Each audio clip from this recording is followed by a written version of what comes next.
Hello दोस्तों, mark venture के इस यूट्यूब चैनल में आपका बहुत बहुत स्वागत है।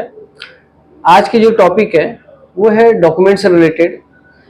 गल्फ में इंटरव्यू देने के लिए हमें क्या क्या डॉक्यूमेंट्स की ज़रूरत पड़ती है, डॉक्यूमेंट्स को किस तरीके से हमें ऑर्गेनाइज सिंक्रोनाइज करना पड़ता है, अरेंज करना पड़ता है, ये बहुत ही इम्पॉर्टेंट है।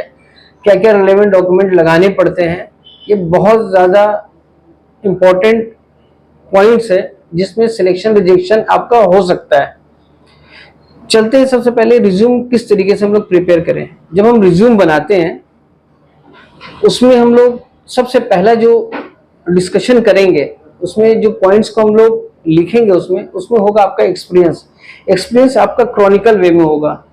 जो सबसे लेटेस्ट एक्सपीरियंस है वर्किंग जहां पर है उसको आप सबसे ज्यादा पहले पुट अप करेंगे। फिर उसके बाद जो प्रीवियस वाला जो होगा, आपने कहीं पर काम कर रखा है, वो एक्सपीरियंस को उस तरीके से 3-4 कंपनी जो भी है आप हल्के हल्के पीछे की तरफ जाएंगे, ठीक है, बैकवर्ड इसमें। फिर इसके बाद एक्सपीरियंस डालने के बाद आप एजुकेशन और टेक्निकल क्वालिफिकेशन में सबसे पहले आप टेक्निकल क्वालिफिकेशन डालिएगा, क्योंकि आपका जो अगर इंटरव्यू जो आपका सिलेक्शन होना है, कंपनी की जो रिक्वायरमेंट है टेक्निकल क्वालिफिकेशन, उससे पहले पुट अप करेंगे। उसके बाद अब एजुकेशनल क्वालिफिकेशन पुट अप करेंगे। जैसे किसी ने आईटीआई कर रखा है, आईटीआई के पहले सबसे पहले 10th किया उसने या 12th किया है, तो सबसे पहले आईटीआई या पॉलिटेक्निक डिप्लोमा या बीटेक इंजीनियरिंग किया है उसे लिखेंगे, मेंशन करेंगे। फिर उसके बाद अपना बेसिक क्वालिफिकेशन लिखेंगे, जैसे 10th 12th ग्रेजुएशन जो भी कर रखा है। जैसे बीटेक के लिए 10+2 होना जरूरी है, तो 10th लिखने की जरूरत नहीं है, आप सिर्फ 12th लिखिएगा। आईटीआई के लिए 10th की जरूरत है तो सिर्फ 10th लिखिएगा। अगर 12th कर रखा तो आप 12th लिखिएगा, अगर 12th के बाद आपने किया है। फिर उसके बाद आपको जो डिटेल है, पर्सनल डिटेल, उस पर्सनल डिटेल को आप लिखिएगा। जैसे अपना नाम लिखिएगा, डेट ऑफ बर्थ लिखिएगा, पासपोर्ट्स के साथ डिटेल को क्लब कीजिएगा, पासपोर्ट्स के डिटेल लिखिएगा।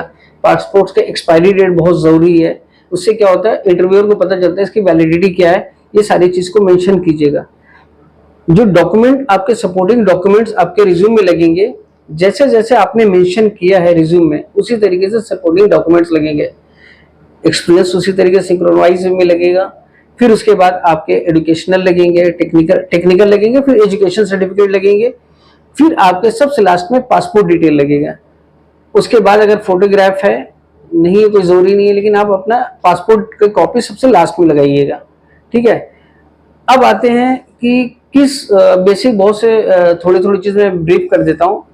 जैसे आप एमईपी फील्ड में ले लीजिए, एमईपी में जा रहे हैं, एमईपी में मेंटेनेंस में जा रहे हैं कि आप प्रोजेक्ट में जा रहे हैं। अगर आप मेंटेनेंस के लिए इंटरव्यू देने जा रहे हैं तो टेक्निकल क्वालिफिकेशन में आईटीआई बहुत इंपॉर्टेंट है। 99% गल्फ कंट्रीज में 99% केसेस में कंपनीज जो है आईटीआई वाले को ही प्रेफर करती है, या polytechnic diploma in the sense 2 साल वाले नहीं, पॉलिटेक्निक डिप्लोमा वो किया हो तो उनको ज्यादा वो प्रेफर करते हैं। टेक्निकल क्वालिफिकेशन में 6 महीना 10 महीना 1 साल उसको उतना ज्यादा वो लोग तवज्जो नहीं देते, इंपॉर्टेंस नहीं देते।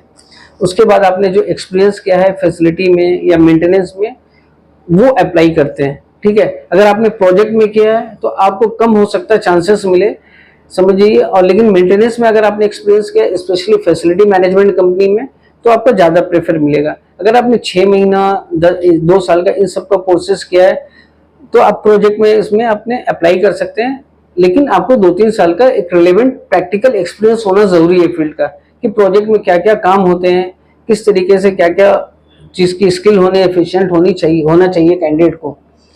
चलते हैं अब सेकंड इसमें हॉस्पिटैलिटी इंडस्ट्री में अगर आप जा रहे हैं, स्पेशली मैं सिर्फ सर्विस क्रू की इसमें बात करूंगा, क्यूएसआर रेस्टोरेंट में। क्यूएसआर रेस्टोरेंट में अगर आपका रिलेवेंट एक्सपीरियंस है तो बहुत अच्छा है, अगर रिलेवेंट एक्सपीरियंस नहीं है फिर भी आप अप्लाई कर सकते हैं। उसमें सबसे इंपॉर्टेंट होता है आपकी इंग्लिश की कम्युनिकेशन, आपको प्रेजेंटेबल होना है, आपकी पर्सनैलिटी कैसी है। उसमें आपने अगर रिलेवेंट एक्सपीरियंस डाल रखा तो आपसे जाहिर सी बात है सवाल जवाब तो क्वेश्चन जो पुटअप किए जाएंगे आपके सामने वो सेम इंडस्ट्री से तो पूछे जाएंगे। जैसे फीफो क्या होता है, लिफो क्या होता है, कस्टमर को कैसे हैंडल करते हैं, इस तरीके की चीजें पूछी जाएंगी। आप स्टोर कैसे मैनेज करते थे, किचन में क्या क्या काम करते थे, वो सारी चीजें। अगर आप सेम फील्ड से नहीं है, किसी और फील्ड से आ रहे हैं, जैसे सेल्स से आ रहे हैं, आपने टेलीकम्युनिकेशन में सेल्स का काम किया है, या कहीं पर क्लरिकल जॉब किया है, या आपने रिटेल में काम किया है, तो आपसे इंग्लिश तो होगा ही, आपसे कम से कम ये जानने की कोशिश जरूर करेंगे। आपको जानना जरूरी है कि जिस इंडस्ट्री में आप जा रहे हैं, तो उस इंडस्ट्री का आपको एक्सपीरियंस है कि नहीं, मतलब आप उसके बारे में जानते हैं कि नहीं। जाहिर सी बात है, मैं ये काम करने जा रहा हूँ तो मुझे मालूमात होनी चाहिए कि मुझसे काम क्या लेंगे, ये सर्विस क्रू का काम क्या होता है, उसका जॉब डिस्क्रिप्शन क्या होता है। जब भी इंटरव्यू देने जाए, जिस कंसल्टेंसी में भी जा रहे हैं, उनसे जॉब डिस्क्रिप्शन जरूर मांगे कि हमारा काम क्या होगा। तो उस जॉब डिस्क्रिप्शन के हिसाब से आप अपने आप को प्रिपेयर कर सकते हैं। यूट्यूब में बहुत सारे वीडियो हैं कि सर्विस क्रू में क्या क्या क्वेश्चनर किए जाते हैं, QSR रेस्टोरेंट में क्या जॉब रिस्पॉन्सिबिलिटीज होती है, उस तरीके से अपने आप को प्रिपेयर कर सकते हैं। सिमिलरली अगर रिटेल में जा रहे हैं, तो रिटेल में थोड़ा सा ज्यादा चाहते हैं वो कि सेम फील्ड का एक्सपीरियंस हो।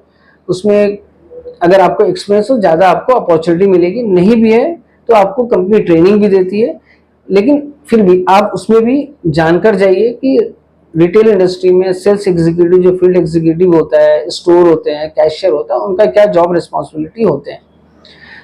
इस तरीके के वीडियो अभी और भी हम लोग बना रहे हैं, ठीक है। तो आगे अपडेट के लिए आप हमारे YouTube चैनल को सब्सक्राइब कीजिए, बेल आइकन का बटन है उसको क्लिक कीजिए, ताकि आपका रेगुलर अपडेट मिलता रहे। इस तरीके के टेक्निकल फील्ड से भी वीडियोस आएंगे। Thank you.